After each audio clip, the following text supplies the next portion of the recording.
Hello and welcome to your show, Souk Pulse. My name is Chooks, John Rogers Chooks. And you know how we do it. We'll tell you straight and direct. Don't keep quiet. We keep talking. Like on your show, we say, when we aggregate our talks, whether we mean it or we don't mean it, or whether we like it or we don't like it, it gets to the appropriate quarters because they will hear and they will act. And in the same vein, we tell you the same thing. In your homes, in the marketplace, at that workplace, talk. You might be talking that it doesn't affect you today, but what about your neighbor, or about your state, or about your country that you think that is that large? What about the businesses in your neighborhood? If the Akara woman doesn't sell on Saturday, how will breakfast be for you? It affects everybody, so we talk. So we're not just looking at the big businesses, we're also looking at the small businesses. Then we look at the government policies. Then policies of companies. Then we could be also very large corporations. You think they don't affect you? They do. So we talk. Today, we will focus on something that has been in the news. I won't call it a trend, but it's been in the news, and it affects business. It affects every single one of us, majorly those within West Africa. And we'll talk about it, and we expect you to talk about it too. But we'll be looking at it from a production side of it, the business side of it, and we'll ask serious questions. And I'm very privileged to still have our own, I'll mention his name. Just stay put. Now, today we are looking at, yes, the Dangote refinery, and we are asking this direct question. Is Africa stifling her own businesses? But our focus is going to be on the Dangote refinery. For those that have followed the story for a while, this particular project was not supposed to be in Lagos in the first place. It was supposed to be in another state, but we won't go there. Then it was brought to Lagos because some people decided to act as obstacles to a business that was going to benefit every single one of us. Now it came to Lagos. Now a whole lot of rhetorics and stories have been said about it. Now construction happened. Now they started operation. Then we started hearing of crude, no crude. A whole lot of stories. Now we are hearing different things, and our guests will weigh in on this, and we'll look at majorly the production side of it, the policy side of it, and how it affects me, you, and other businesses. Your Excellencies, distinguished ladies and gentlemen, please join me as I welcome to Souk Pulse after a beautiful weekend, Dr. Idahosa. So you're welcome to Souk Pulse. Good Nigeria, good Souk. Yeah, I like that part. Good Nigeria, good Souk. Let's just make it good Souk Pulse. Good Souk Pulse. Thank you very much. You're welcome. Now, for those wondering, good Souk, yes, we are all about positivities when it comes to Souk news. So it doesn't matter the side of the story that is out there. When it gets here, we look at, hey, how does it affect us? How can we make it better? So, yes, let's start from this side of it. Should government be pro-business or should just sit on the sidelines and observe? You see, government is pro-people. Okay. And there's no way you can actually be pro-people until you're pro-business. Because the business belongs to the people. Not really because the business belongs to the people, because the business pay government's bill. What about the people? To deliver social services to the people. Okay. Because government don't have factory, government only collect tax. So it's when businesses are prospering that government can harvest enough tax to provide social services in education, road infrastructure, health infrastructure, and the rest of it. So if business is not prospering, there's no way government can succeed.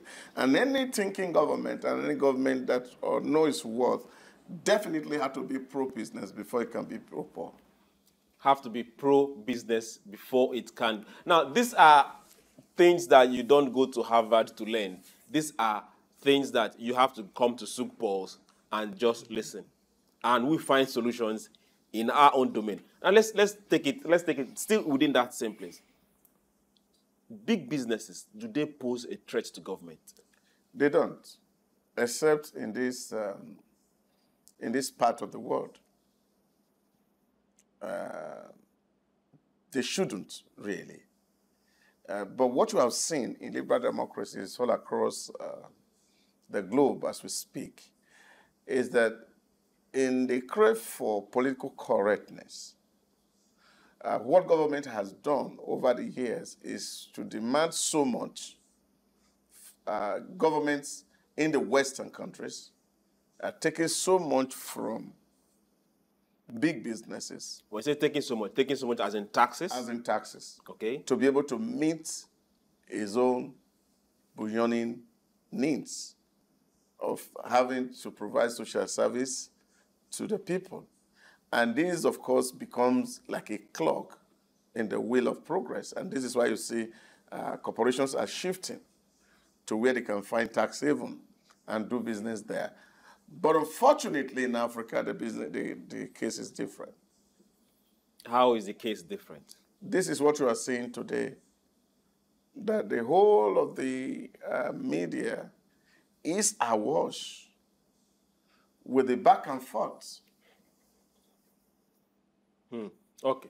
of regulators and business. Here we are not even thinking about what resource that state can get from the business.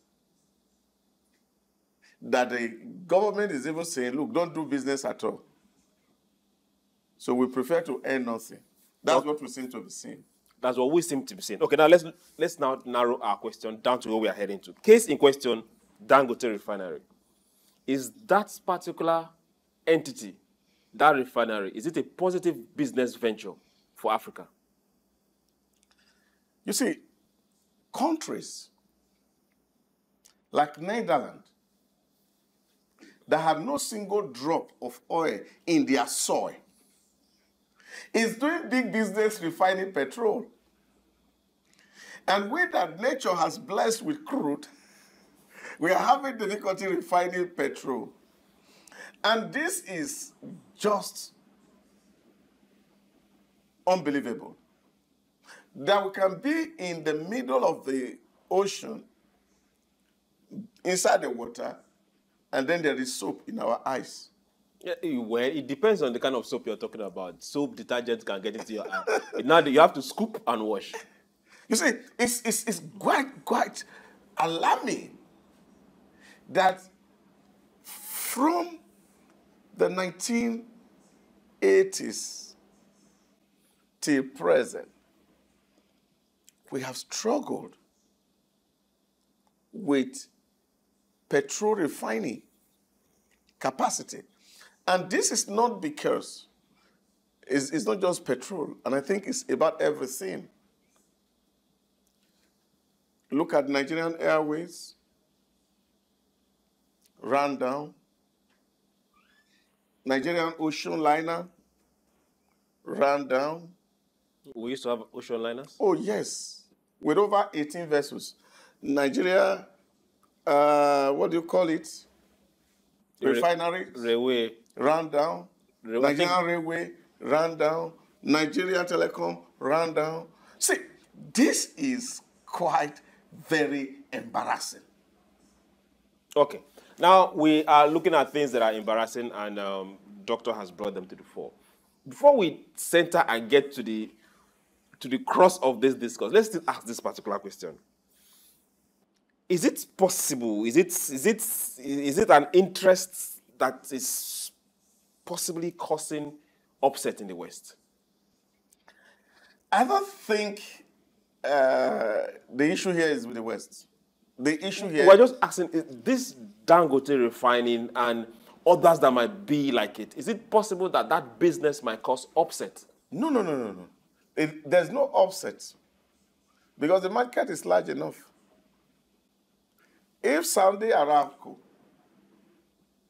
the most profitable state-run oil enterprise, is not creating an offset in the West, where they are refining or they are producing over 9 million barrels of crude daily, I don't see how our less than 2 million crude that we refine daily can pose a problem to people in the West.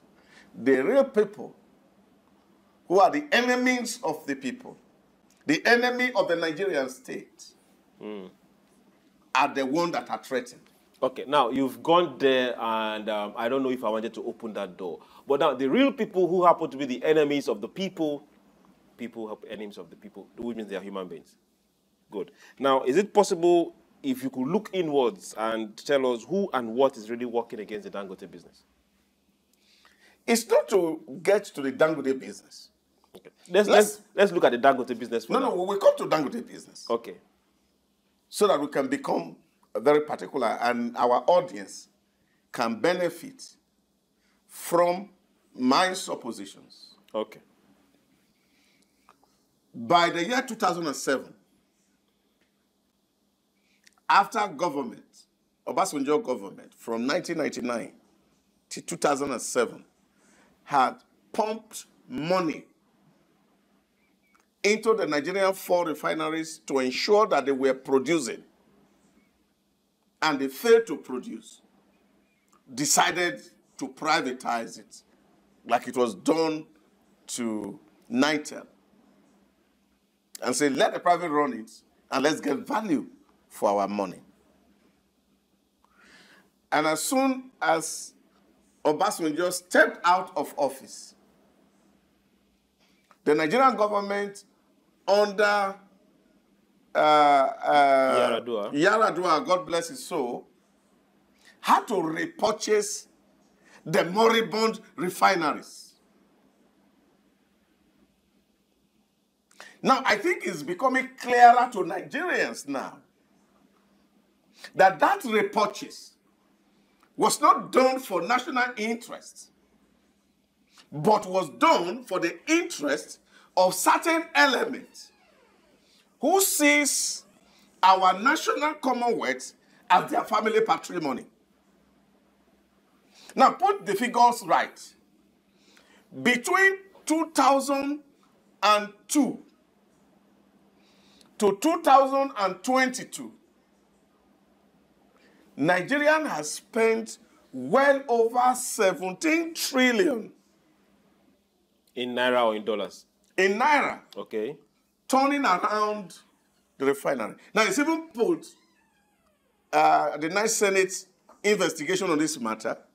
That turning around the refinery. Turning around maintenance of the refinery. Okay. Now, and that money is enough to build those 4 refineries. That's exactly the point I'm trying to make. That between 2013 and 2019, Nigeria spent an average of 11.35 trillion on these refineries, which is about 25 billion US dollars. That's current transaction rate, yes. Current rate or old rate. Old rate. Can we go back to old rate? Yes. So when this money was spent. Imagine what is going into the drain pipe. We are not talking about the overhead that keeps running. That is running without production. That the operation cost of this same refinery between 2010 and 2020, operation costs is put at 4.8 trillion. What about personnel? We are not talking personnel, just operation costs. In the same period, between 2014 and 2019, we have spent well over 6 trillion subsidizing petrol. Now you can see the cartel. These monies are not going to the West. This money are in the pocket of private Nigerians who deliberately do not want petrol to be produced here. Now, I think this is a conversation we should be having. And I think this is the wind that the Dangote refinery is sailing against. Okay. Now, this particular wind they are sailing against happens to be a very strong wind. But I think it has to be cracked. Okay. Now, we will get to that particular point of it. Now, let's go to this particular government establishment, which is supposed to be the Nigerian Midstream and Downstream Petroleum Regulatory Authority, NMDPRA, which the CEO, Farouk Ahmed. Now, he made certain authoritative, should I call them comments or allegations or claims against the refinery. And I want us to pick them out one after the other. Now, first, He said the refinery is not licensed. I want to understand where he's coming from and what he means by not being licensed. Yet they've started production. Yet, at a point in time, government sent crude oil there before they went and imported their own crude oil. So what has license got to do with the story in question? Yeah, but these are the set of people who are placed there by their principals to disrupt whatever thing that is happening in Nigeria so that the average Nigerian man on the street can suffer. Why will Farouk, if you understand the rules of public service, will get the government to get a stake in a business that has no license? And the last we checked, Dangote himself said the stake was not fully paid for. Yes, we understand. Even if it is 1 or 0.001%, that is the federal government stake in a business that is not licensed. That's an illegality. And we have had our president, our Senate president, we have had members of the House of Rep, Tajuddin Abbas, led delegation to this same place. That is not licensed. That is not licensed. Which, if I follow your words, an illegality. Yes, it should be an illegality. So we could class it with like the illegal refineries that they are seeing in the Niger Delta. It's just to say that somebody is making some lies. Okay, which, if I follow what your line of postulation, which means the President of the Federal Republic of Nigeria, the Senate President, and the House of Rep, they've all been part of illegality. If this is not licensed. That is following based on Farouk's claim. So we cannot know who is lying. That holds a whole lot of water. Now, you see, what really surprises me, and I don't think it's just in this regime alone, even in the last regime, that you are having public officers who go to make very, very grave statements to the press without even seeking consent from the head of government. So where should his authority should have come from? The federal government? Yes, of course. Okay. It's a appointed agency. You don't have anything to. You have to go seek government perspective on the issues that are at stake. Okay. Now let's also see the second one. He said the refinery is 45% complete. That is not. It's just 45% built. What does it mean by 45%? That side I don't understand, but that was one of the major, the second of the four major things he put out there.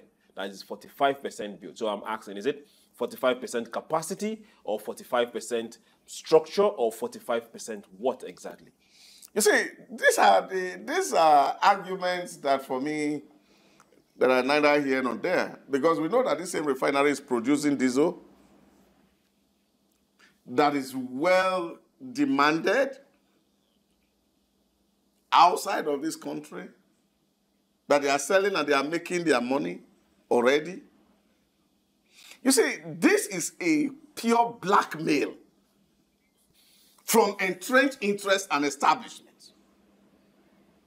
It's a pure blackmail. Okay. Now, you call it a blackmail. Now, the third one he said was that Dangote wants NNPC to give him a monopoly for petroleum products, asking that they should stop granting licenses for people to import products. Why should we import products when we have a 650,000 barrel single line refinery that can produce the fuel we need in Nigeria and indeed the entire of West Africa, and then we are still importing petrol? And we are grappling with macroeconomic issues. And FX issues. Yes, of course. Major FX issues. Big issues. The government does not have any. And this is an opportunity for us to begin to find something to get and bring us money. Because you remember, in the last press release of Dangote, he actually asserted that the refinery alone, fully functional, will be generating $30 billion annually and bringing to Nigeria. That Nigerian government will not need forests. Okay. Now, before we get there, let's look at the fourth thing he said before Dangote himself had to come out and speak to that. He said the products coming out of that refinery are not authentic, which means they do not meet the standard set for products to get into the market, that the products coming that were imported were far, far better. The products coming from Nigeria, let's just call it fake. Is it the same product that they brought in at a certain point? And you remember, and this was just about 2 or 3 years ago, that polluted the environment. That polluted everywhere in Nigeria, destroyed all our cars. Is that what he's talking about? Now, specifically, he was looking at the sulfur levels. Approved sulfur level for Nigeria from the agencies is 150 parts per million. That's for diesel and same thing, kerosene and coal. But now, there was this particular, he was saying that those coming from Dangote, he mentioned some other modern refineries, was above 600 and 1,000. 1,000, that was what he's put out there in his press. Yeah, but you see, it's also to see because Tajuddin Abbas, who is the Senate, the Speaker of the House of Rep, also witnessed even the laboratory tests of the same thing, that by independent assessors, they put it at 87.7%. Yes, now, Dangote, on the other hand, personally came out to refute all these claims. Yeah, but because they're all lies. Okay, now let's get to this part. Why are we having a government agency go against a business, which is supposed to be the opposite? Why will they not go against it if they have been profiting from the pains of Nigeria and they want to continue to profit from that pain? What can we learn? Because in the last 3 months on Souk Pulse, we look and mirror certain things coming out of Asia. We always say this, for Asia to put down her own money for the real estate industry. I say, yes, you guys performed badly, but it's still our company. It's still our nation. Go to the banks. You can get money. Do it better. We get to see what's happening in Meta. We get to see what's happening with 5G. And the West is holding strong and saying, no, Hawaii, you won't come here and do better than us. Go do it in your country. But if you have to purchase 5G, come to us. The same thing is happening with the microchip. Well, why is it when it comes to Africa, reverse is the opposite? This is a problem. It's a slave mentality. The inability of those who had elected to say, oh, we want to serve the public, to see they have the ability to even think things through and make things work. Making Nigeria work should not really be a rocket science. Look at the conversations that we're having between China and the West. When you remember recently, the Commerce Secretary had to visit China and say, look, it's like you are doing some things for your industry. That's why the cost of production is going down.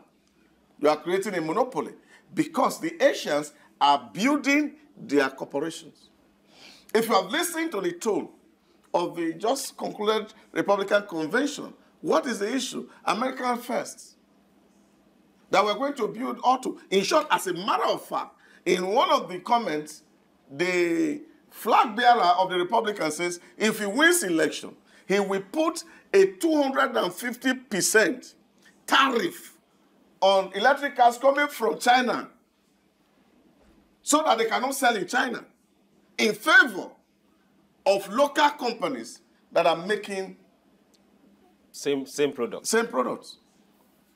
So everybody is protecting their own for the common good. Why will our own case be different? But why are we not protecting our own? That is what I really want to know. Why is Africa not protecting our own? Do you think the Dangote business, in one way or the other, have overstepped their bounds? I don't think it's overstepping bound. What you are seeing playing out here, Chooks, is the fact that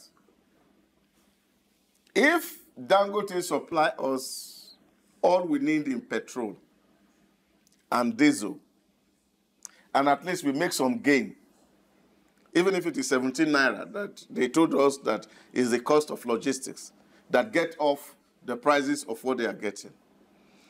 So would there be a need for budget for the moribund refineries? There will be no need.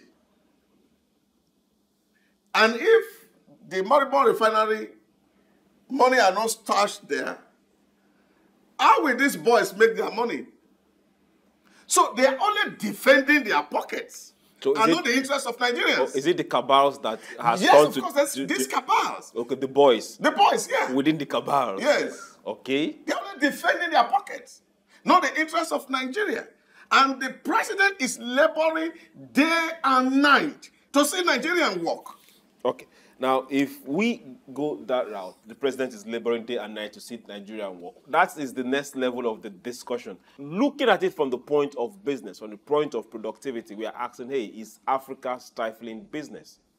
Are we deliberately, over the years, stopping African businesses from flying? And we'll have Dr. Idahosa here. He's been doing justice to this. Now, he's opening our eyes to certain things that are just basics, things that are just in front of us, and most times we just overlook and don't understand.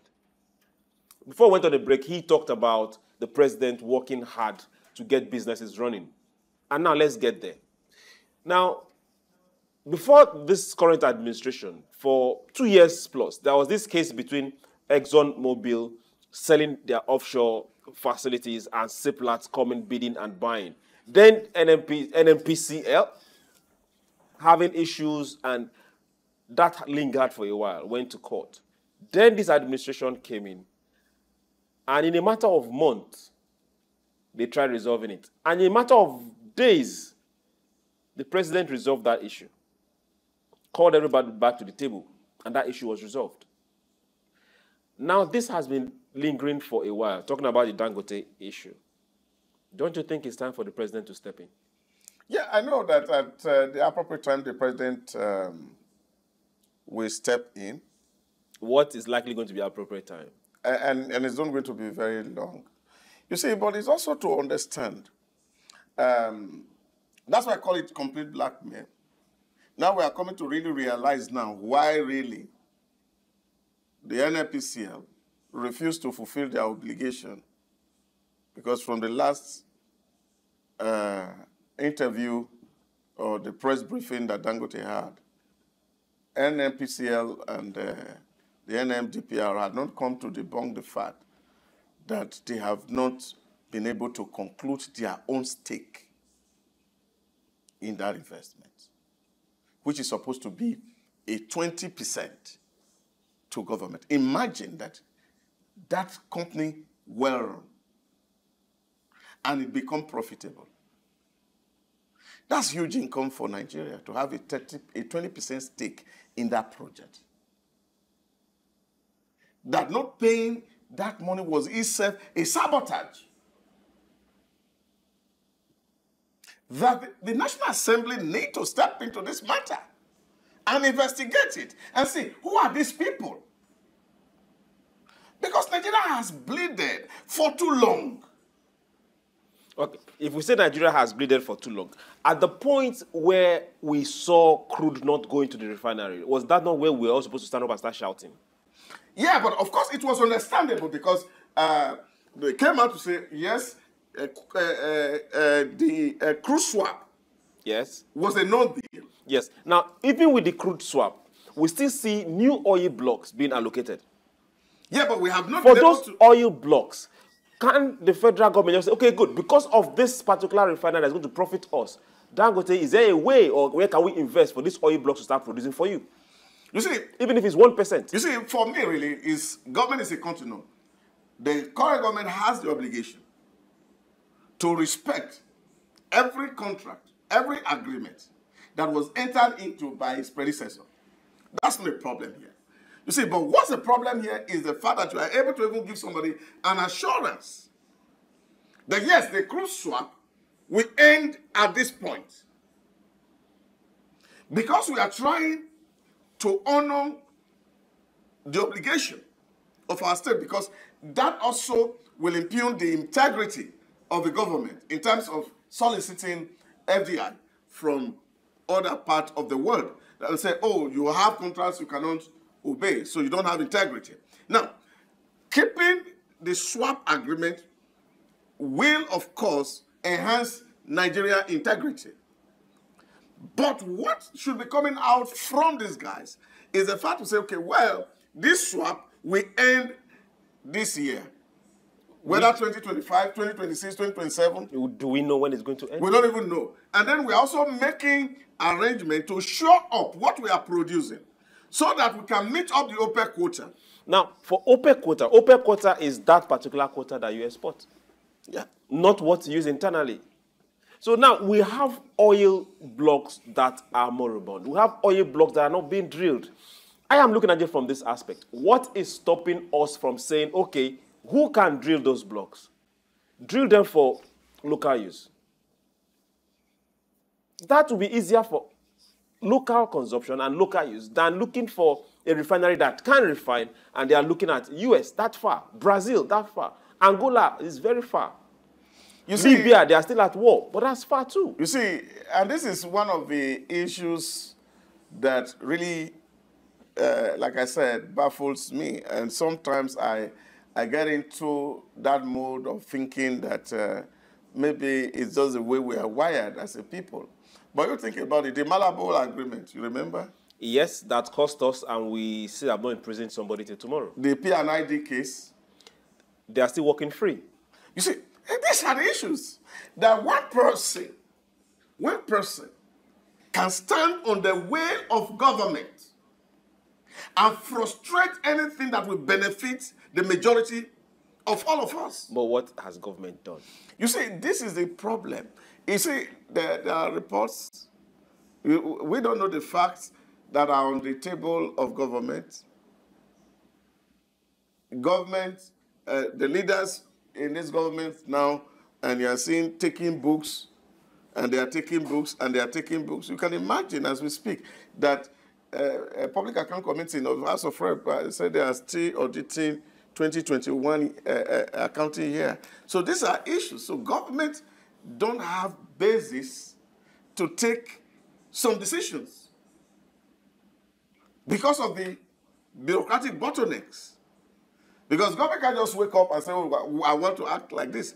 They want to see the auditor report of this particular thing, and you have forgotten that it has to be President Muhammadu Buhari who had to audit NNPC after several years of doing business, making losses, and there were no audited statements. This is the real thing that I think government must have to do, because like they say, if you are going to equity, your hands must be very clean. Government, the present government, must be very decisive. In terms, yes, we say, okay, we don't want to go to the past, but we must not allow the past to block our progress into the future. Because that's what we are saying. The same element.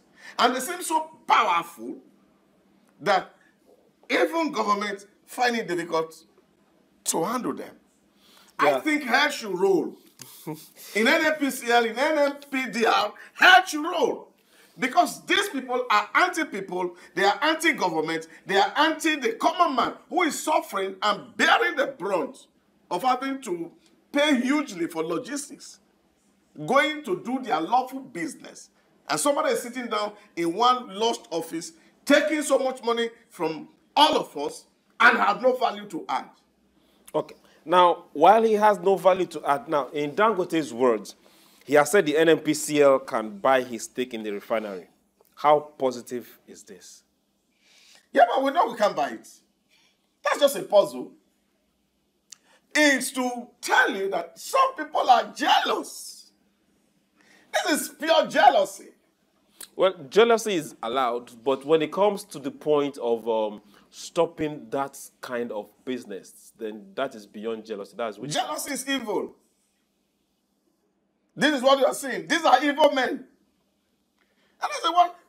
The man, he bought what belonged to the state. You guys said, look, he can't have it. He went to go and build his own. Now you are seeing him succeeding, you are sabotaging it, and you are blackmailing him to the entire world. Now, seeing That's you incredible. you brought this up earlier on. Now, this particular proposal for NNPCL to come buy out its stake. Let's go back to where NNPCL is coming from. There are 4 refineries. In the last 1 year, we've been told Port Harcourt is going to come upstream. It's still Warri is going to come upstream. Kaduna, let's forget about that. I read a headline 2 days ago, and the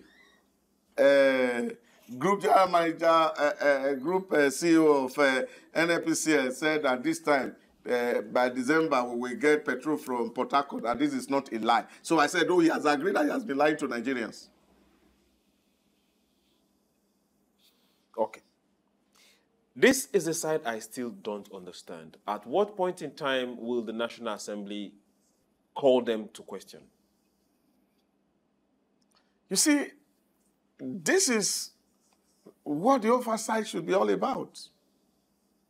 But you see, the unfortunate thing is that it takes me again back to the story that Dr. Sam Adeyemi gave in one of his messages of having an encounter with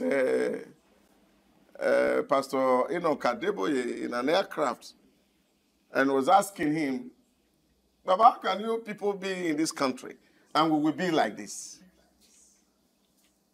And so the Reverend Man of God said, we have to continue to pray. And he said, you mean in all of all this is prayer we can do? And he said he gave him a puzzle. And I think that puzzle will remain very relevant as we continue to do things the same way. That if a group of armed robbers come together that they want to elect a head or a leader, would they appoint a policeman who is not part of their gang as their leader?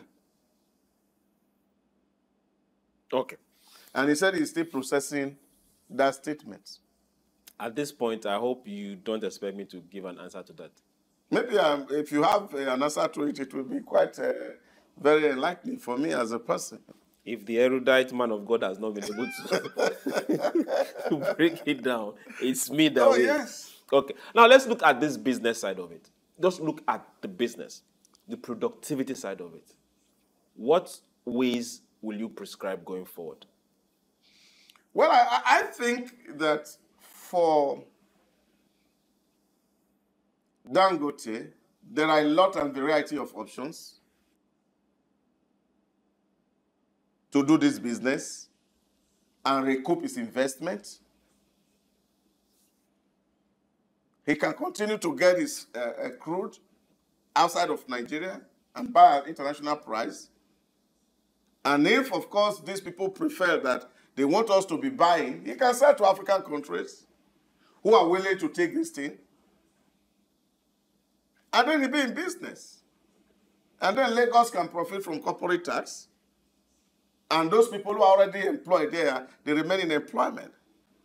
But this is the evil of this conversation. That somebody can sit down in the middle of a crisis. You know, there's a lot of things that these people are not telling us. And because as a country, we don't ask questions. Remember, in May 29, when the President of the Federal Republic of Nigeria said subsidy was gone, that the market forces were going to determine the price of petrol. You know, NNPC has not been able to tell us how is the price of petrol as of today being determined. That they are still selling the pump price at 560 in some places or 605 in some places, depending on the distance. And yet, the price of crude internationally is going up. Exchange rate is going up. There must be magicians in NNPCL and NMDPR. And you see, because Nigeria don't ask questions. Because if it is the market forces that is determining prices, we can buy petrol at 500. So which means there's something that is playing out that is not clear to us. But are we sure that subsidy is not being paid? I don't want to call it subsidy. And that's why I'm saying that there must be magicians to be able to retain price against exchange rate hikes and against the rises in the price of crude. Okay. They can only be magicians. Okay. Now, if you happen to be the chief executive officer when it comes to security at the Dangote refinery, what will you be planning right now? Looking at all what has transpired in the last few months. Well, I think there's a need for eyes to be open. Because it's just the beginning of sabotage. We really don't know what happened at the last fire incident that happened in that refinery. You see, because this conversation, especially from regulators, has opened up this kind of worm that is substantiating this conspiracy theory. That is what it is. Because as regulators, what's the work of a regulator? They don't go to the press. If, of course, like Farouk has said, what legal action is he taking? Is it just to make it a matter of public opinion? Or to enforce regulation? Let's see what action is he going to take. So these are the issues. Okay. Now, if Dangote can go through this, someone was posting on one of the social media apps, and he said, if Dangote can go through this, and yes, he's 67, and whether he dyes his hair, I don't know, but all of a sudden, his entire hair has gone gray. Yes. The person said, if Dangote can go through this, what will someone else? What would others go, or other Nigerians go? Now, if this company can go through this, we have Bill that is building. We have some modular refineries that are not upstream yet. They are still building. You see, how is it going to affect them? It's just absolutely incredible that a nation that is in search of development, because we're just taking an eye into just one aspect, and they're forgotten that the refinery was producing urea and is producing enough fertilizers, and they have been selling, creating businesses for a hungry country. And we are not, as a government, sitting down to contemplate the danger. Now, who want to put money to invest in Nigeria in this kind of an environment? But I think there's something that is said that, for me, is worth considering. We need to know these people who have money in Dubai. The people who have money in Dubai. Yes, because he said there are some people who feel that they want to invest, that if he invests in the iron smithing industry, that it will become another monopoly. That they have money in Dubai, they should bring it to Nigeria. You see, because the politics around this, which again speaks to the politics around the Ajaokuta steel mill, that has been on the pipeline for ages, before we were born. Okay. I want to say thank you very much, Dr. Dawosa, for being on Souk Pulse. Thank you, sir. It's a pleasure to be here. Nigeria must work. Nigeria must work, he said. And the enemy of Nigeria must give way so that Nigeria can work. Yet, for everyone out there, we had to bring this to the fore and we'll talk about it. We didn't need to argue or just bring direct things, and we'll ask direct questions. Same should you. We have that opportunity to be able to go and seek information. Remember, there's a Freedom of Information Bill. It's out there. You can query. If it gets difficult, get a lawyer and seek those particular information you need. Now it's our responsibility. If we say Nigeria should get better, we say Africa should grow, then we must get productive. But in the process of getting productive, we should not kill the messenger. We should not burn down the market. then where are we coming to bring our wares to sell? How responsible are we going to be? Now, in also getting productive, we should 100% know that there are forces going to act against us. And we cannot win except we all come together and collectively act as one. If it's Dangote Refinery today, who is it going to be tomorrow? You are wondering and saying you are a small business person. Then that means you are in jeopardy already. Let's all come together and get Africa productive. If Dangote Refinery have broken some law, there are courts of law. Take them there. But production should work. Production should work. It puts food on the table of not just Dangote, but several businesses and people across that particular chain. I will also use the opportunity to appeal to you, Mr. President, wade into this matter. If you could do that of Seplat, this is not that big. Thank you for everyone that has been part of this program. Today, we'll do this again tomorrow. Remember, be your neighbor's keeper. My name is Chooks, John Rogers Chooks. Bye.